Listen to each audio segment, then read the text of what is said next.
Her number vanished. Not by accident, by dare. Her friends had laughed about it. Delete his number for a week, see if he even notices. They said it over wine, half joking, half venom, and she did it. 3 days later, I got a call. Unknown number. Her voice cracked with panic. Why are movers at our house? I watched the boxes being sealed. I watched strangers dismantle the walls we built together.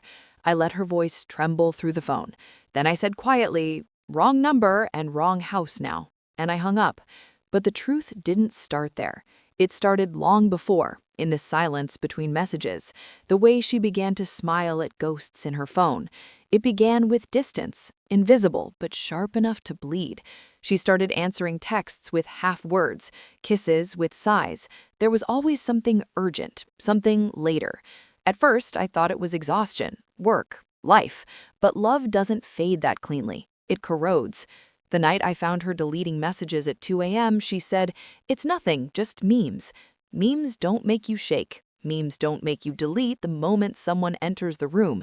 She began locking her phone, taking it to the bathroom, sleeping with it under her pillow like a weapon. I watched it all calmly, because silence is more lethal than confrontation. Silence listens. I started tracing patterns. Every girls' night out ended at the same bar.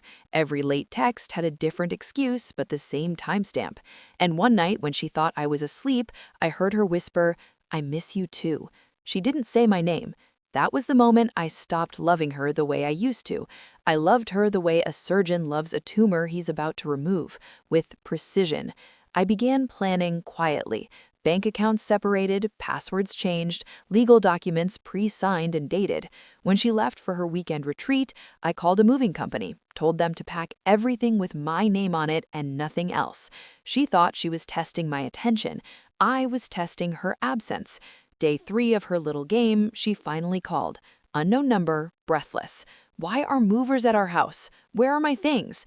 Her voice cracked into a pitch I hadn't heard in years, the sound of someone realizing the ground beneath them isn't real. I watched one of the movers tape a box labeled hers. I said, "You wanted to see if I'd notice." I did. She stammered something. Excuses, half apologies, fragments of panic. But the thing about liars is they always forget their last version of the truth. "I was joking," she said. "It was just a dare." "So was I replied, because love, once betrayed, becomes its own kind of experiment, and I had run mine to completion. She came home to an empty house, her closet hollow, her drawers stripped bare, except for the photo of us on our wedding day, face down. She called again and again. Each time I let it ring. The silence between us had finally manifested into something tangible. Nothing. I left her a message. One sentence only. "You wanted to see if I'd notice your absence. I noticed everything." Then I blocked her everywhere.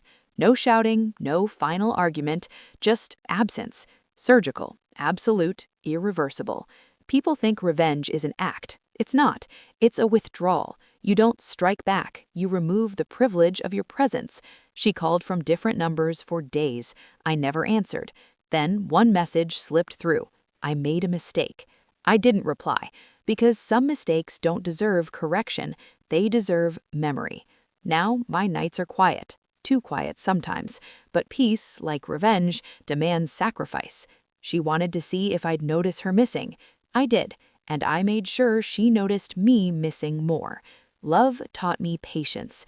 Her betrayal taught me precision.